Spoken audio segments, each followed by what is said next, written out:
Cheers. Made it to France, just been a wild.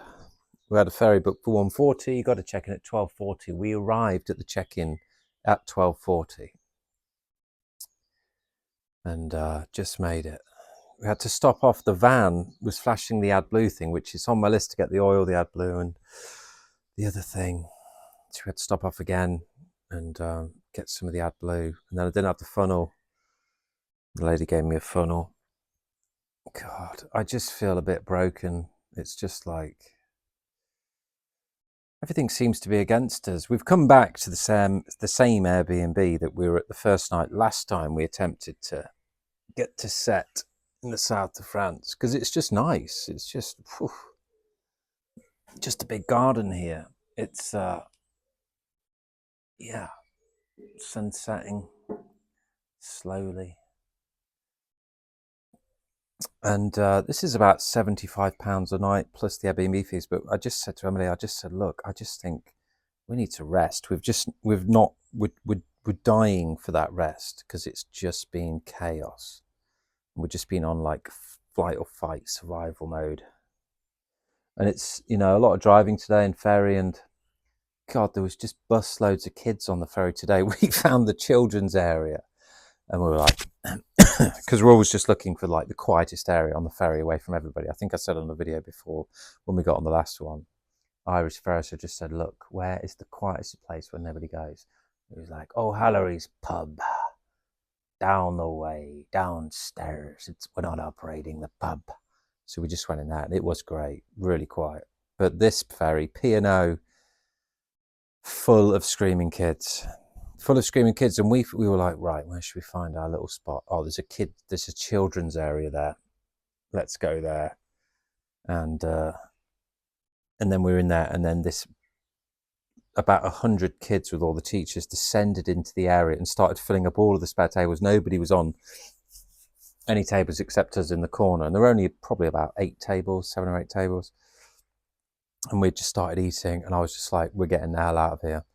And they just started filling up the seats. Then we got out and the teachers were like, thank you. And we're like, yeah. I was like, good luck with this. It was just chaos. It just took me back a bit to school and going away on trips. And teachers have such a hard job.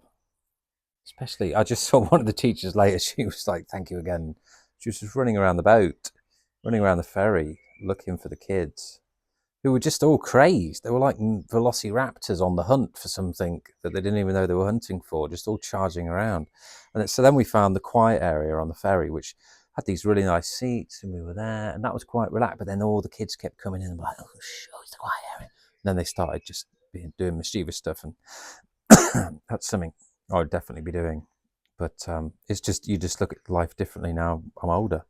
I'm 41 and I have a child, and we're just trying to travel and we're exhausted, and you just like, and then Vito starts getting noisy, and then you feel bad because the other people are trying to chill. So then you go out and it's just, you didn't sleep very well.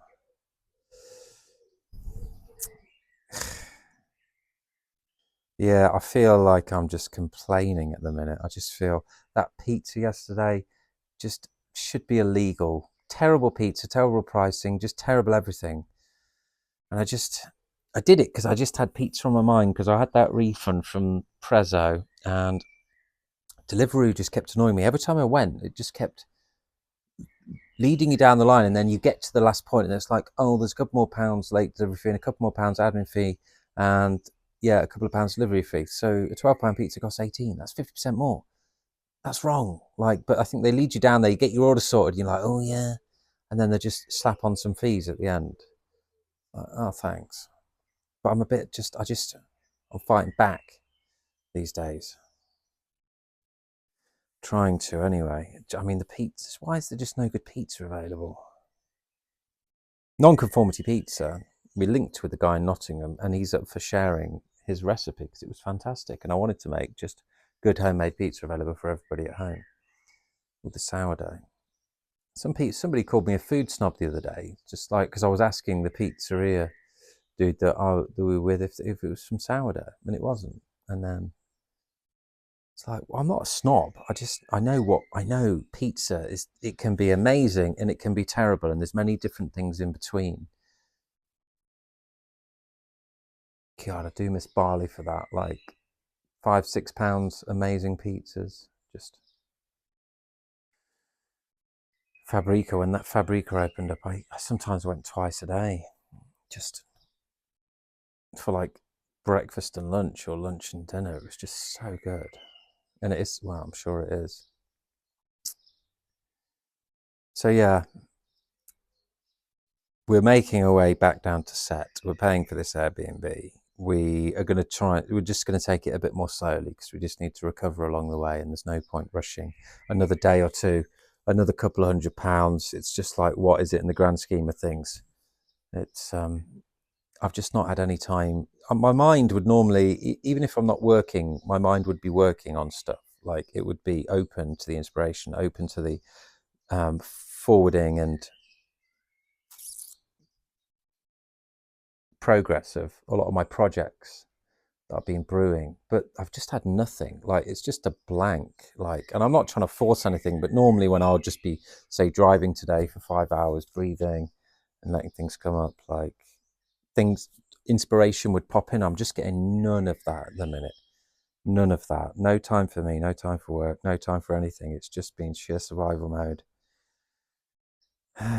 So yeah, I'm sorry if I sound a bit negative. I'm not. I'm positive about our plans. We've just been delayed and delayed, and it's been super stressful. And we're having our second jaunt, and we had some other problems.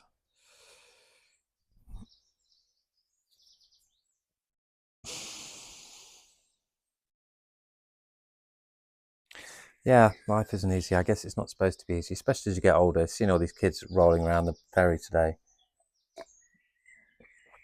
and I was just tired. But Emily was breastfeeding. She was like, I think they're all just peeping around the corner at my boobs. I was like, really? I'll go and throw them overboard, little buggers. I mean, I wouldn't do that, but that's just how I felt at the time. You know, I was ready to. They were all just, yeah. If they'd have got in our way and done anything around veto, they would have heard about it basically, because I'm a father, and it's my job to protect Emily and Vito. And that's what I'll do. And a lot of these kids, they're just walking around like either spaced out or hyperactive, just drinking and eating sugar. And that's the bedtime bell. Yeah, they all just, I don't know how we looked when we were kids, maybe something similar, but I think like the diets have changed. They're just high on sugar. I said to Emily, I said, they're just like velociraptors, baby velociraptors running around hunting for something they don't even know they're looking for. Just charging around. Just calm yourself down. They've all got phones. Like, where's this going? Where is this going for civilization? I do wonder. It's so funny. Last night, went to bed at like 6:30, knowing I had to get up early, and then I woke up and I was like, oh, it looks like the sun's coming up. Feeling good, and I was feeling good. I was like, yeah, get ready to go up. I'll just check the time. It was 9:30 at night. I was like, oh my god, I've got the whole night to go. And then woke up again at 11:30, and then was just awake for a few hours, and then got a few hours sleep. So it's just been a wild symphony of up and down sleep. But yeah, tomorrow I'm just want to basically lie under that tree all day and just try and get back to some kind of human, normal Michael. Whatever that is, I've lost what it is. These videos have been a roller coaster. It's been hard to make them, but I'm still just want to continue to try and do it, and just to an authentic journey of me trying to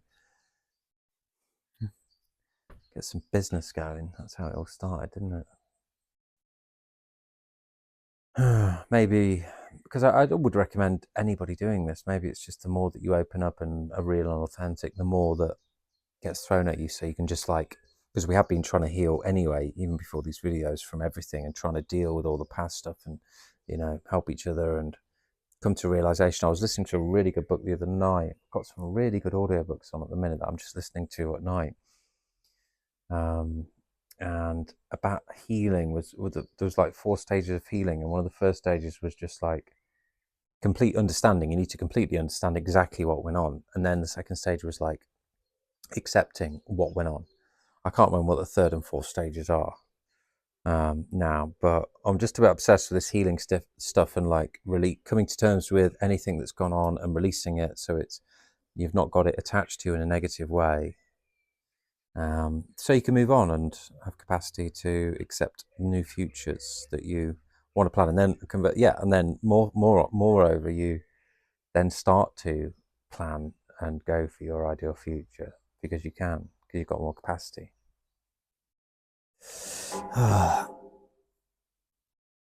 11 minutes. I really wish there was a pizza place down the road that was amazing. That pizza last night, I'm fuming about that. It was a large. It was tiny. It was terrible. It said it was a large. It said it was a deep. It was probably a deep pan, but it was pathetic. Pathetic. Just. But I guess if people haven't had like how pizza should be, then they just don't know. They're just having all that they know, and it's the same with everything in life. If you've got just a supermarket aisle of certain things and that's all you think is available, yeah,